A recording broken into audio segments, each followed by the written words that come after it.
आपकी जिंदगी में कभी जीवन में अगर ऐसा लगे कि बहुत दुख है, बहुत तकलीफ है, बहुत कष्ट है,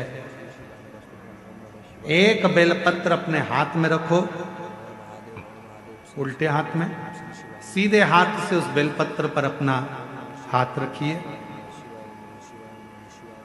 नंदीश्वर महादेव का स्मरण करिए, 7 बार श्री शिवाय नमस्तुभ्यम कहिए। फिर उस बेलपत्र को सीधे हाथ में रहकर, जो नंदी शिवजी के मंदिर में है, दोनों सींग है, उस सींग के ठीक पीछे नंदी का उभरा हुआ भाग है, उस भाग पर नंदीश्वर शिवलिंग का स्मरण कर कर बेलपत्र को चढ़ा दो। इस डंडी का भाग पूंछ की ओर होना चाहिए, पत्ते का भाग मुख की ओर हो, और उस बेलपत्र को बाबा के चढ़ाकर, कितना भी दुख हो जिंदगी में, कितना भी कष्ट हो, नंदीश्वर महादेव का जब स्मरण आप करने लगते हो तो धीरे धीरे वो दुख कटना प्रारंभ हो जाता है, शिव हाथ पकड़ना प्रारंभ होता है। अपना ये हृदय, अपना दिल, अपना चित्त, अपनी वृत्ति, अपना मन यदि भगवान से नहीं लगाया तो फिर मंदिर जाने से या कथा में जाने से या तीर्थ जाने से कौन सा फायदा है।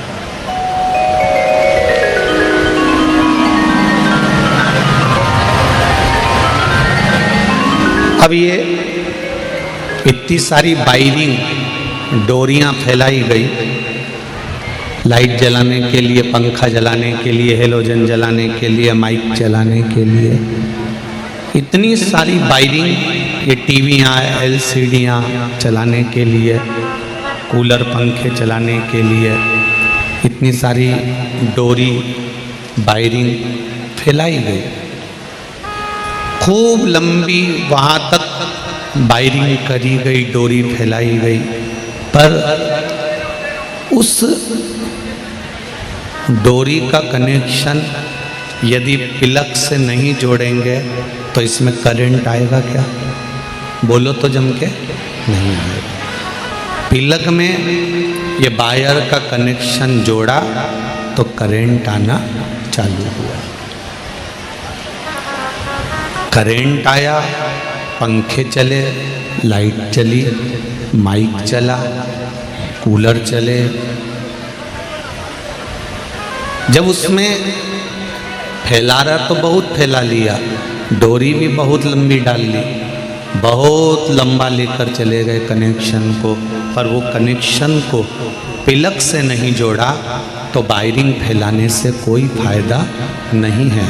उसी तरह तुम मंदिर भी चले गए, लोटा भरकर पानी भी ले गए, पूजा की थाली भी ले गए, 5 दिए 6 दिए रखकर भी ले गए, भगवान शंकर के मंदिर में बेलपत्र भी ले गए, चावल का दाना भी ले गए, शिव महापुराण सुनने के लिए भी चले गए, तीर्थ में दर्शन करने के लिए भी चले गए, पर आपका मन, आपका चित्त, आपकी वृत्ति, आपका दिल, आपका हृदय अगर भगवान से, उस भगवान के स्वरूप से, उसके प्लग में ये मन अगर नहीं जुड़ा तो फिर काम भी नहीं हुआ, ये निश्चित है। पंखा नहीं चला, लाइट नहीं जली। इस मन को परमात्मा से लगाना पड़ेगा।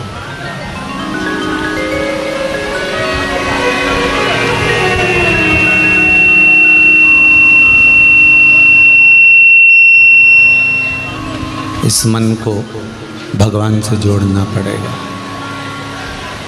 ये मन जब भगवान से जुड़ जाएगा, ये मन जब भगवान से लग जाएगा, तब हम जहाँ बैठकर, जिस जगह पर बैठकर, जहाँ बैठकर हम भगवान को पुकारेंगे, भगवान हमारी बात को सुन लेगा, स्वीकार कर लेगा।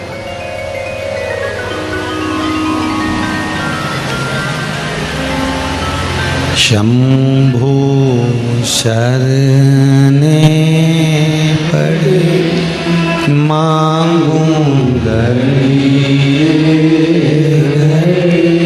दुख का तो दया कर। ने दर्शन आपको, दया करी ने दर्शन आपको।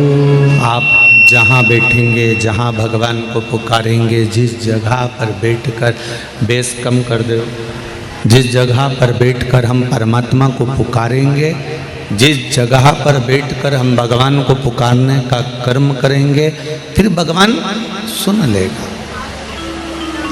भगवान स्वीकार कर लेगा। फैलारा बहुत फैलाया,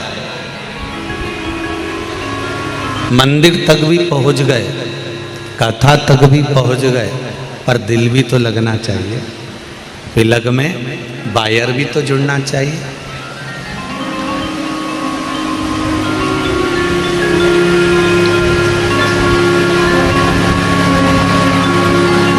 ये चित्त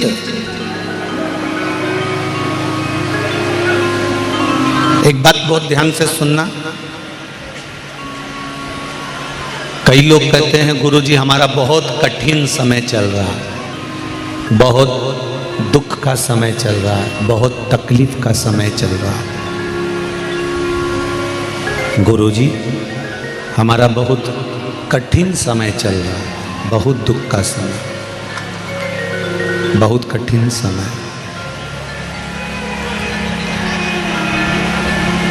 और अभी हमारा जब कठिन समय चल रहा है ना गुरुजी, तो कोई हमारा साथ देने वाला नहीं है, हम अकेले रह गए,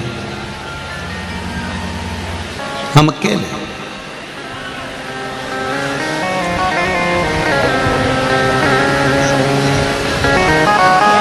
एक बात अच्छे से समझ लो, कठिन समय में, दुख की घड़ी में, परेशानी में, टेंशन के समय पर आप अकेले क्यों रह जाते हो? परिवार साथ क्यों नहीं देता? कुटुंब साथ क्यों नहीं देता? रिश्तेदार नातेदार साथ क्यों नहीं देते? हमारे अपने इतना बड़ा परिवार है, मामा है, बुआ है, फूफा है, मौसा है, मौसी है, काका है, काकी है, पड़ोसी हैं, रिश्तेदार हैं, साला है, साली है, सारे रिश्तेदार भरे पड़े हुए हैं। जब दुख का समय आता है, तकलीफ का समय आता है, कष्ट का समय आता है, तब हम अकेले क्यों रह जाते हैं? हमारा परिवार अकेला क्यों रह जाता है?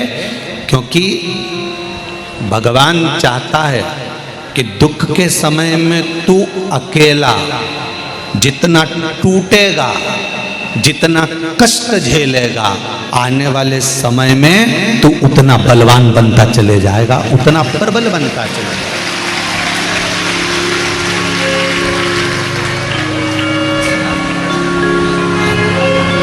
कुम्हार मिट्टी को लेकर आता है, कुम्हार मिट्टी लेकर आया, उसको लातों से खूब रौंदा, खूब।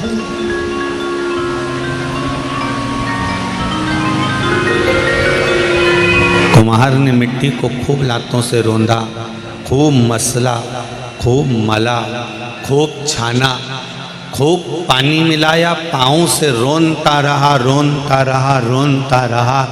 मिट्टी को भी लगा कि मैंने क्या कर दिया ऐसा जो मुझे इतना रोंदा जा रहा।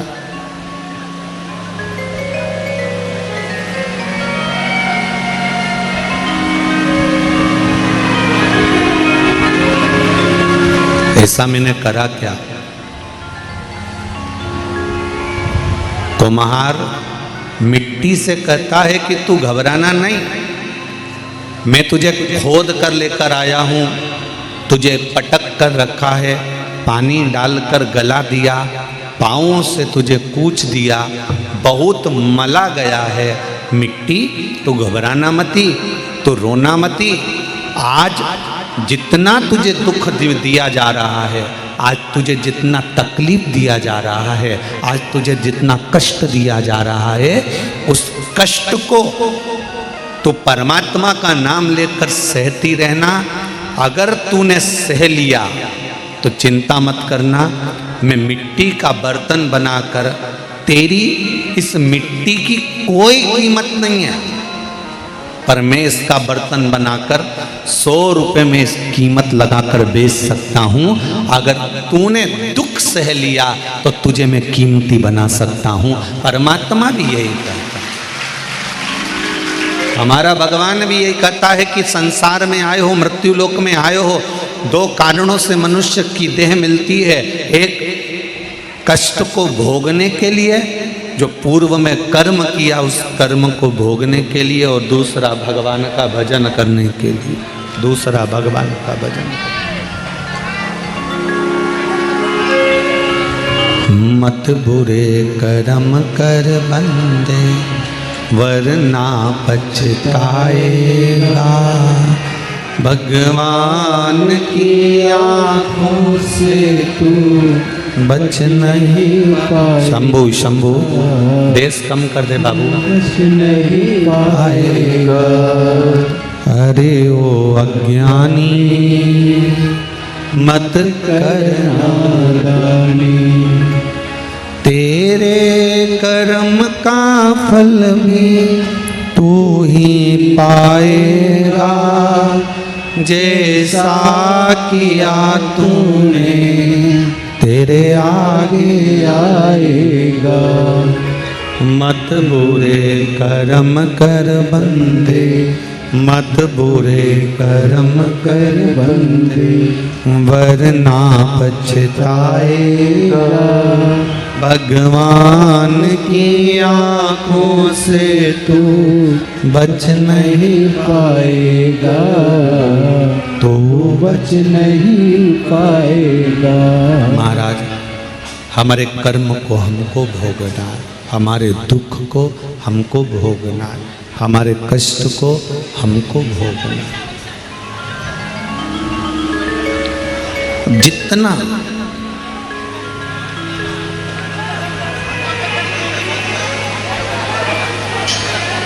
संसार की, परिवार की, कुटुंब की, रिश्तेदारों की, अपनों की जितनी ठोकर खाओगे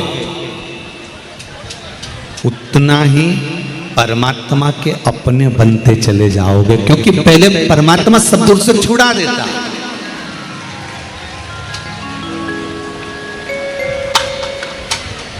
पहले भगवान हर जगह से तुम्हें छुड़ा देगा, भगवान हर जगह से तुम्हें अलग कर देगा।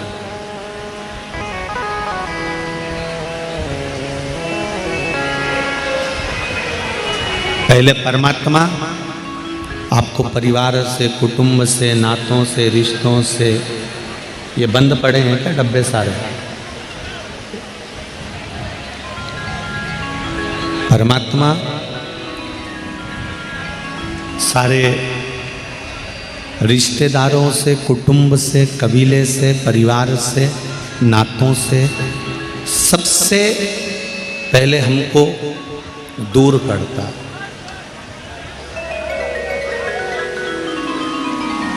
और सबसे दूर करने के बाद में फिर परमात्मा अपने करीब में लेकर जाता, फिर अपने पास में लेकर जाता। देखिए,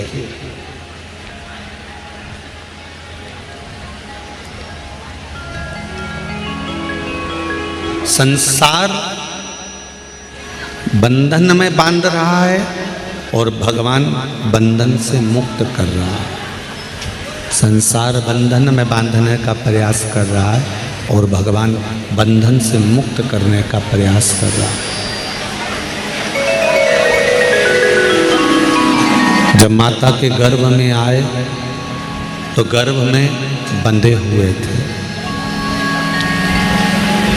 बड़े हुए तो कर्तव्य में बंधे हुए थे, फिर और अवस्था बढ़ती गई तो आसक्ति में बंधे हुए थे, और बड़े हुए तो लेन देन में बंध गए। इससे लेना है, इसको देना है, इन सब बंधनों में हमारा बंधन बनते चले गया। फिर इन सब से छूटे तो प्राण जब गए तो अर्थी पर बांध दिया गया।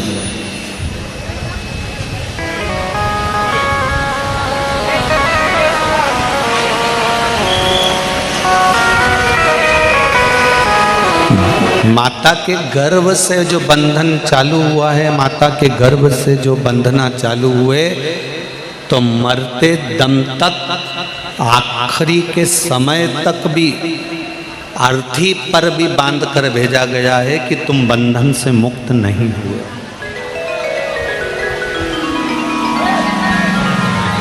बंधे हुए हो, कहीं परिवार, कहीं कुटुंब, कहीं कबीला, कहीं रिश्ते, कहीं नाते, हमारे अपने, कहीं पराए, इन सब बंधनों में हमको बांध दिया गया। इन सब बंधनों में हमको बांध दिया।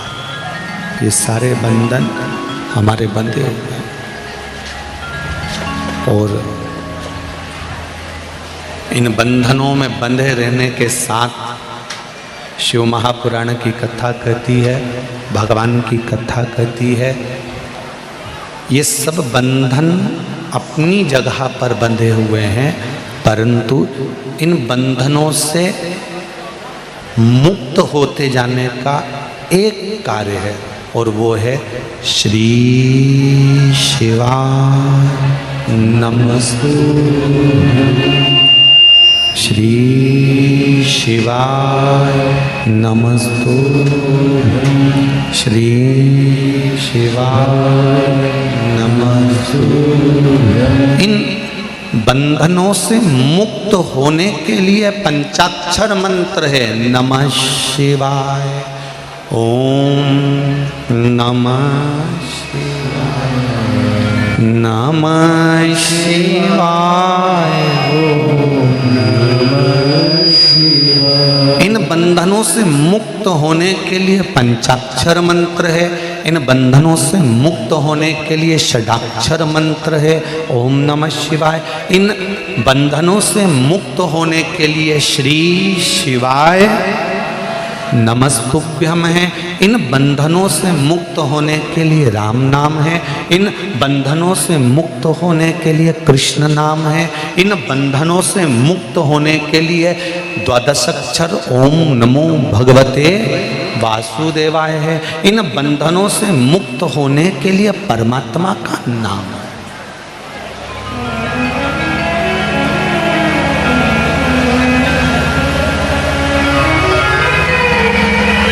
और एक बात अच्छे से अपने ध्यान में रख लो, 84 लाख के बंधन से भी छूटने के लिए तुलसीदास जी कहते हैं कलयुग केवल नाम आधारा। 84 लाख के बंधन से छूटने के लिए भगवान का नाम मूल है, परमात्मा का नाम।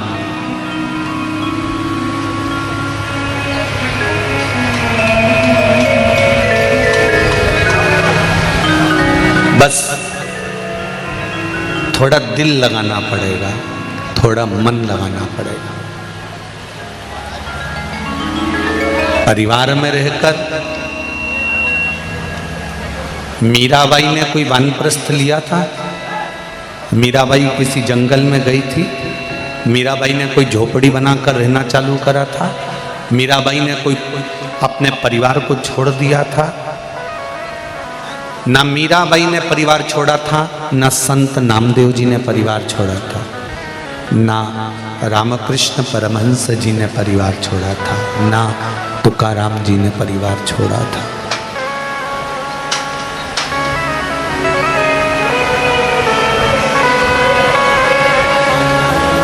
भारत भूमि के जितने संत, नामदेव जी, तुकाराम जी, रामकृष्ण परमहंस जी, चैतन्य महाप्रभु जी, श्रीमद् वल्लभाचार्य जी, श्रीमद् निम्बाकाचार्य जी, जितने भी भारत की भूमि के विद्वान जो भारत की भूमि के कबीरदास जी, रविदास जी,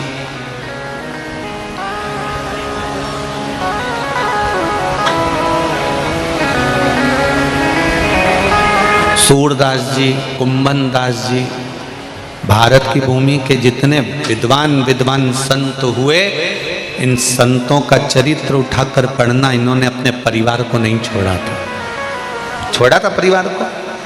इन्होंने किसी जंगल में जाकर झोपड़ी नहीं बनाई, इन्होंने परिवार को छोड़कर कहीं तीर्थ में जाकर नहीं रहे, ये परिवार को छोड़कर किसी नदी के तट पर जाकर नहीं रहे।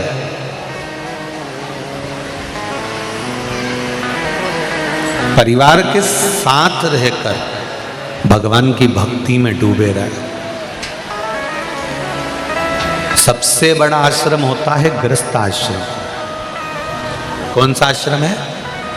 गृहस्थ आश्रम। परिवार में रहो, कुटुंब में रहो, रिश्तेदारों में रहो, और भगवान कहते हैं इन सब के बीच में रहकर मेरा भजन करते रहो तो मैं तुम्हें जल्दी से जल्दी स्वीकार कर लूंगा। परिवार में रहकर भजन। 5 भाई का परिवार, 6 भाई का परिवार, 2 भाई का परिवार, 4 भाई का परिवार, 3 भाई का परिवार। एक भाई ये विचार करे कि मैं ज़्यादा कमाता हूँ, इसको तो कमाना ही नहीं आता। एक भाई सोचे कि मेरा व्यापार अच्छा चलता है, इसको कुछ नहीं आता। एक भाई सोचे मुझ में विद्वत्ता ज़्यादा है, इसमें तो अक्ल ही नहीं है। एक भाई ये सोचे कि मेरी सांसदता ज़्यादा है, इसको तो कोई पूछता नहीं है। तो ये अपनी बुद्धि से, अपने दिमाग से, अपनी चित्तवृत्ति से निकाल। देवरानी ये सोचे कि जेठानी को कुछ नहीं आता, जेठानी ये सोचे कि देवरानी को कुछ नहीं आता। ये आपकी चित्तवृत्ति से निकाल। 5 बेल, 5 नंदी, 5 बेल एक साथ रहते थे, जंगल में घूमते थे। शेर ने कई बार आक्रमण करा, शेर कई बार आक्रमण करा, पर बेल 5 एक साथ झूम जाते थे तो शेर भग जाता था।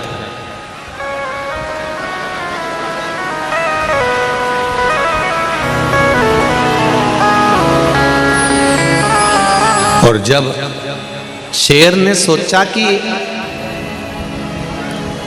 इन बेलों का शिकार करना है, शिकार करने के लिए मुझे करना क्या पड़ेगा, तो शेर चिंता में डूब गया। और चिंता में डूबा तो शेर ने एक विचार करा कि एक काम करता हूं कि मैं अपने गुरु के पास जाता हूं। गुरु शिष्य का हमेशा भला ही सोचता है। तो गुरु से कहा, गुरु ये बताओ कि मुझे 5 बेल हैं, और बेल में तो इतनी दम नहीं होती कि शेर से ज्यादा दम हो, पर शेर कह रहा है कि मैं जब जब बेल पर अपना शिकार करता हूँ, इसको अपना खाने के लिए दौड़ता हूँ, तो ये 5 मेरे को भगा देते हैं। इन 5 बेल का मुझे शिकार करना है तो क्या करना पड़ेगा? तो गुरु ने कहा, एक काम करो, इन 5 बेल में थोड़ी थोड़ी फूट डाल दो। इन 5 बेल में थोड़ी थोड़ी फूट डाल दो, थोड़ा थोड़ा विवाद उत्पन्न कर दो। जब ये 5 में फूट डल जाएगी, 5 में विवाद उत्पन्न हो जाएगा, विवाद हो जाएगा तो ये 5 एक दूसरे की नहीं मानेंगे, नहीं मानेंगे, 5 एक साथ कभी नहीं रहेंगे, नहीं रहेंगे, अकेले पड़ जाएंगे, अकेले पड़ जाएंगे, तब तो आक्रमण करना।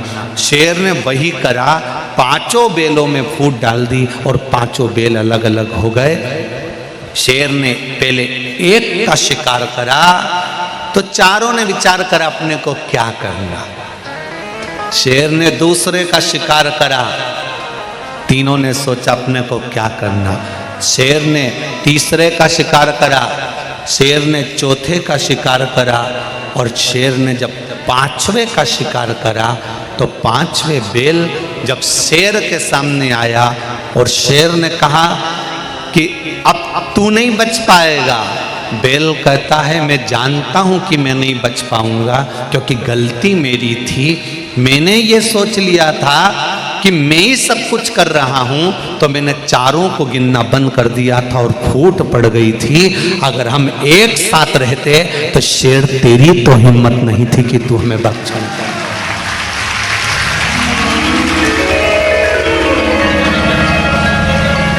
यही की यही प्रसंग राम कथा में भी आता है। मृत्यु की सैया पर पड़ा हुआ रावण, मृत्यु की सैया पर पड़ा हुआ लंकाधिपति राम जी से कहते हैं तुमसे ज्यादा विद्वान मैं हूं। रावण कहता है मैं प्रखर पंडित हूं, विद्वान हूं, तुमसे ज्यादा विद्वान, तुमसे अच्छा योद्धा। तुम्हारी अयोध्या नगरी से बड़ी मेरी नगरी लंका, तुम्हारे यहां मट्टी का महल, मेरे यहां सोने का महल। तुम जितने शंकर के भक्त हो उससे ज्यादा मैं शंकर का भक्त हूं। पर रावण राम जी से कह रहा है हर तरह से मैं बलवान हूं, हर तरह से मैं एक नंबर हूं, हर तरह से मैं प्रबल हूं। बस राम मेरी हार हुई, तेरी जीत हुई। राम तुम्हारी जीत क्यों हुई है उसका एक कारण है कि मेरा भाई मुझसे दूर है और तुम्हारा भाई तुम्हारे साथ है, इसलिए तुम जीत गए। रावण कह रहा है मैं हारा इसलिए हूं क्योंकि मेरा भाई मेरे साथ नहीं है, और राम तुम जीते इसलिए हो कि तुम्हारा भाई तुम्हारे साथ में है। मेरा एक निवेदन जिंदगी में स्वीकार कर कर रखना, ये कभी विचार मन में मत लाना कि मैं कमा रहा हूँ, मैं कर रहा हूँ, मैंने करा, मैंने धरा। ये किसी एक के बस की बात नहीं है भाई, किसी एक के बस का।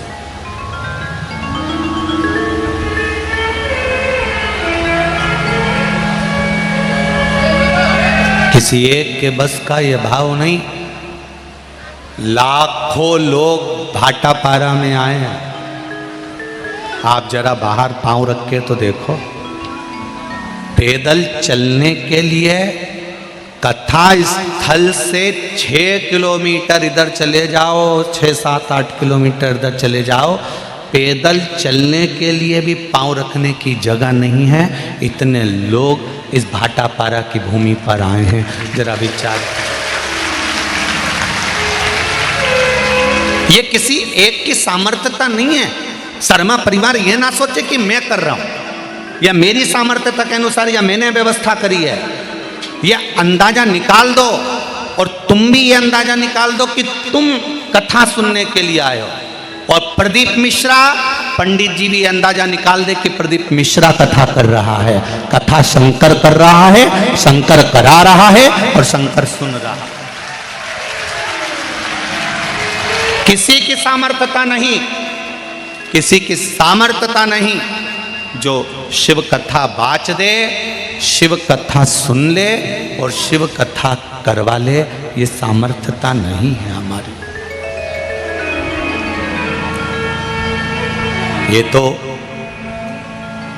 मैं धन्यवाद दूंगा ऐसे घर की बेटी इनके परिवार में आई और उसके मन में ये शंकर का कथा का भाव आया और उसने इस कथा का संकल्प लिया। अपने ससुर जी से कहा, पति से कहा, देवर जेठ से कहा, देवरानी जेठानी से कहा, काका ससुर सबसे कहा, तब जाकर ये कथा सबके दिल में आकर बैठी और सब एकजुट हुए, तब जाकर ये शिव महापुराण की कथा हुई। सामर्थ्यता नहीं किसी की।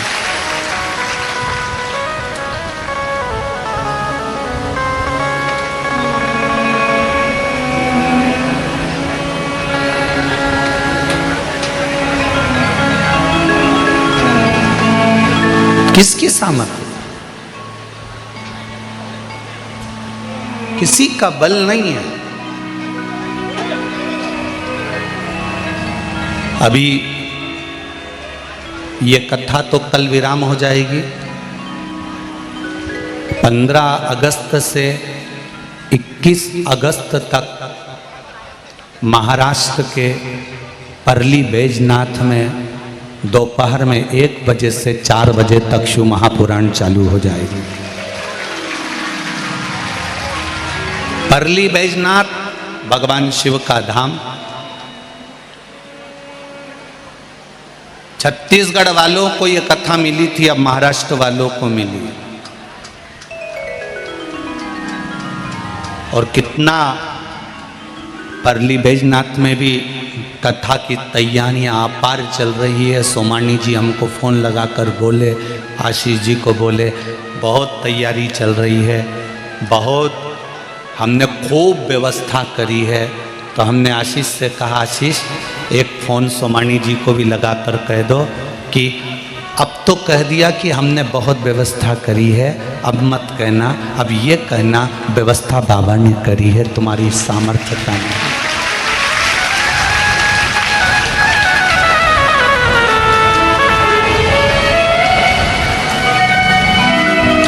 कम से कम 2-2.5 लाख से ज़्यादा गाड़ियाँ, 4 व्हीलर और 2 व्हीलर, यहाँ से लेकर कहीं पर भी अंदाज़ा लगा लो 10 किलोमीटर में इतनी गाड़ियाँ आई हैं। 2 व्हीलर चलाने वाले भी कई ऐसे हैं जिनको चलाने ही नहीं आती तो भी लेके आ गए। 4 व्हीलर चलाने वाले भी कई ऐसे हैं जिनको नहीं आती तो भी लेकर आ गए। कहीं कहीं का तो गाय भैंस चराने वाला ही ट्रैक्टर चला चला के तुमको भर के लिए आएगा। बोलो सही है कि गलत है? जब तुम्हारा स्टेयरिंग जो चला रहा है उसको ही नहीं मालूम कि मुझे पूरी आती कि नहीं आती, तो भी वो गाड़ी चलाकर तुमको भाटापारा तक ले आया, तो वो स्टेयरिंग गाड़ी का हैंडल वो नहीं चला रहा है, गाड़ी का स्टेयरिंग और हैंडल तो मेरा शंकर घेर कर लाया है, तो तुम यहाँ पहुंचे हो। कितनी शांति, शीतलता, कितना प्रेम, कितनी वात्सल्यता, कितनी करुणा है। छत्तीसगढ़ वालों, तुम्हारा प्रेम तो देखो। जितने लोग यहाँ बैठे हैं इन सबको किसी रिश्तेदार के घर की शादी में ले जाओ, जरा ऐसा उपद्रव मचाएंगे कि बापड़े के सिर के बाल बेची आए। लाओ साहब समोसा लाओ, बैठने की व्यवस्था करो। छोरी ब्यारा ऐसी व्यवस्था करी, किसी के शादी में पार्टी में जरा लेकर तो जाओ। इनको वीआईपी व्यवस्था चाहिए, खाने के लिए दमदार चाहिए, सब पूछे, हाजरी बजाए, जी हजूर करें। और यहाँ भगवान के चरण में बैठकर कथा सुन रहे हैं तो धीरे से कहते कहीं पे भी बिठा दो, कहीं पे भी बिठा दो, कहीं पे भी बिठा दो, बस थोड़ी सी जगह दे दो, कहीं पे भी बिठा दो। भगवान की शरण में किसी वीआईपी पार्टी में लेकर जाओ ने बापड़ान का टपरा बिचवा देंगे साहब। एक बार ले जाओ इनको शादी में। जितना सीवर वाला महाराज यहाँ कथा करे और ये शंकर जी की कथा में जितने आए नहीं, इनको एक बार कहीं की शादी में ले जाओ, ये सबका टपरा बिचवा के आ जाए। अच्छी बिछात करो, गादी यहाँ लगाओ, तकिया यहाँ लगाओ, लेने आओ, स्टेशन पर आओ, हमको छोड़ने जाओ, ये करो, चाय लाओ, कॉफ़ी लाओ, दूध लाओ। पर यहाँ आप किसी रिश्तेदार के यहाँ नहीं आए हो, आप देव अधिदेव महादेव के यहाँ आए हो, तो वो संभाल रहा, वो संभाल रहा। उसके सिवाय किसी की सामर्थ्यता नहीं कि वो कर सके।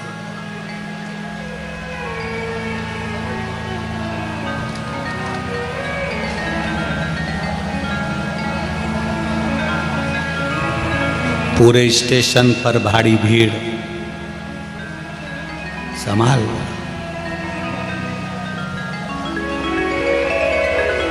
वो संभाल, बस उसकी कृपा। कबऊ चूके ना कोई तेरा काम रे, भजले गोरापति को। हम जब उसका स्मरण करते हैं, हम जब उसकी भक्ति करते हैं, हम जब उसका भजन करते हैं, हम जब उसका कीर्तन करते हैं, हम जब उसका मंत्र जाप करते हैं, हम जब उसका स्मरण करते हैं, तो वो संभालता है।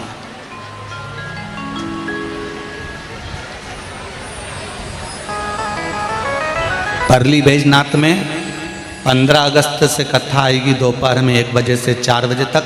उस कथा का नाम है अभिषेक शिव महापुराण की कथा, जो महाराष्ट्र के परली बैजनाथ से चालू होगी। पूरे बैजनाथ के संपूर्ण सनातन भाई बहनों को, चाहे वो ब्राह्मण हो, क्षत्रिय हो, वैश्य हो, शूद्र हो, सब उस सेवा में लगो और अपने जीवन को सार्थक बनाओ। बड़ी मुश्किल से कोई तुम्हारे दरवाजे पर आता है, बड़ी मुश्किल से।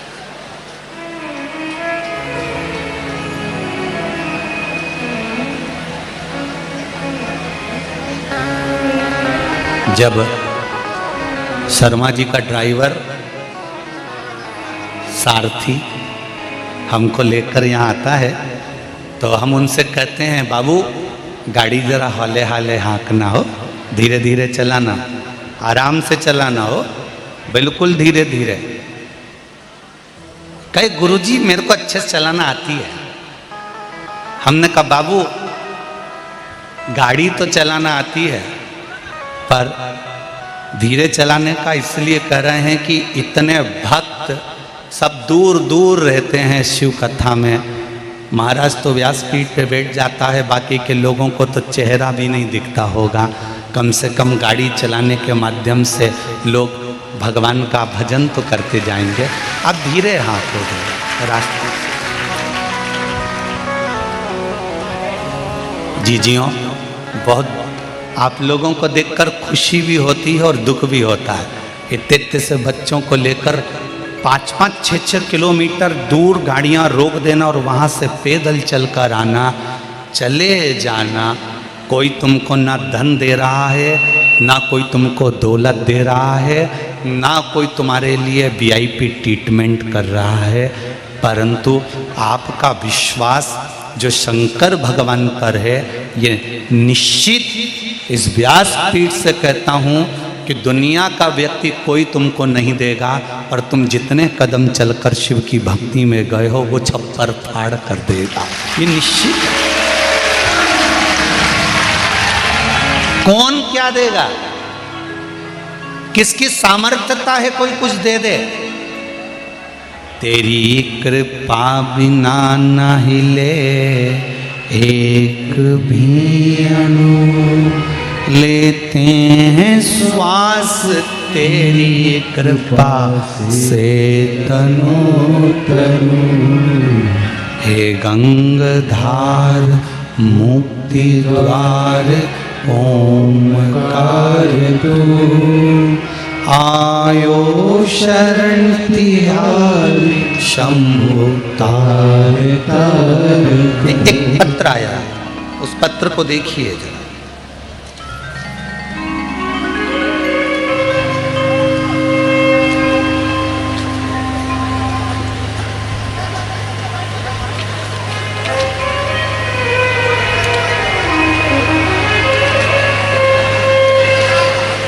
शंभो शरण पड़ी मांगो घड़ी घड़ी, दुख काटो दया करी न दर्शन आपो। मेरा नाम नीतू ठाकुर है। मैं चक्कर भाटा बिलासपुर से हूँ। कहीं बैठी हैं नीतू जी ठाकुर, कहीं बैठी हो तो हाथ हिलाइएगा। आप ही हैं? हर हर महादेव।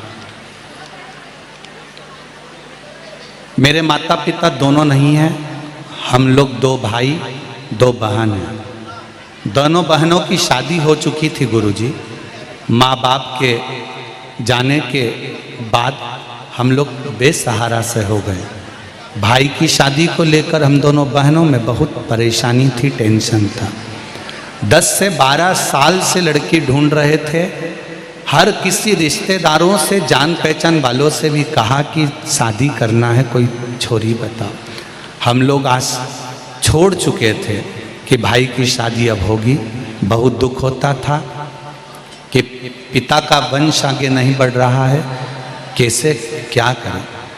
फिर किसी ने कहा तो मैंने पशुपति व्रत के बारे में किसी से सुना और आने वाले सोमवार से ही व्रत रखना गुरुजी प्रारंभ करा।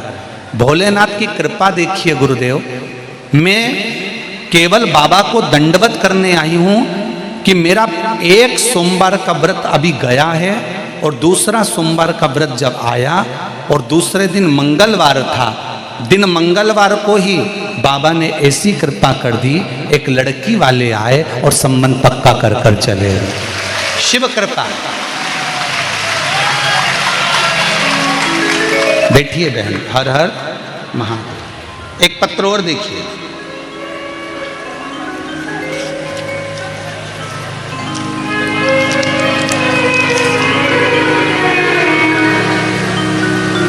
प्रमोद जी लुणकर अकोला से पत्र भेजे हैं, कोरियर के द्वारा इनका पत्र आया है। आप टीवी के माध्यम से प्रमोद जी देख रहे हो तो आपका पत्र प्राप्त हो गया।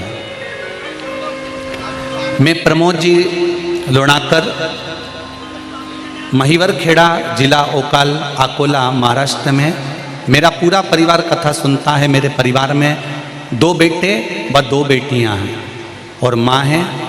हम दोनों हैं। 9/4/2021 को मेरे परिवार को कोरोना हो गया था। मैं माँ बेटी मुझे बड़े प्राइवेट अस्पताल में भर्ती करा दिए थे। बाकी के सब लोग घर पर ठीक हो गए थे। मेरी नाजुक हालत थी।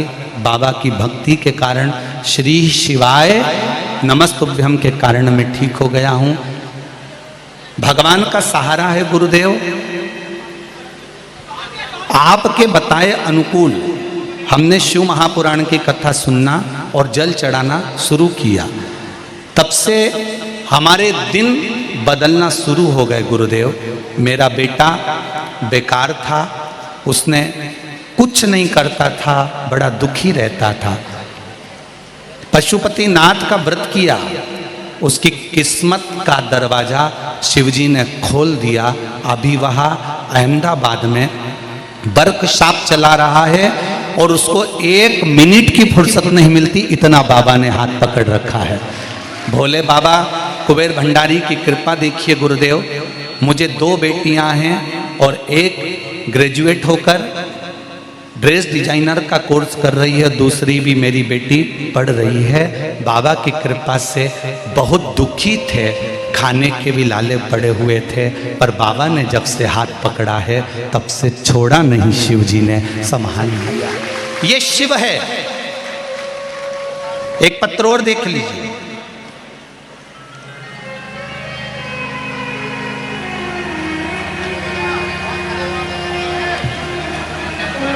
धर्मजीत यादव, ग्राम देमार, धमतरी, छत्तीसगढ़ से हैं। कहीं बैठे हो तो हाथ हिलाइएगा। धर्मजीत यादव, ग्राम देमार, छत्तीसगढ़। भोले बाबा की कृपा का क्या बखान करूं गुरुदेव। मेरी माँ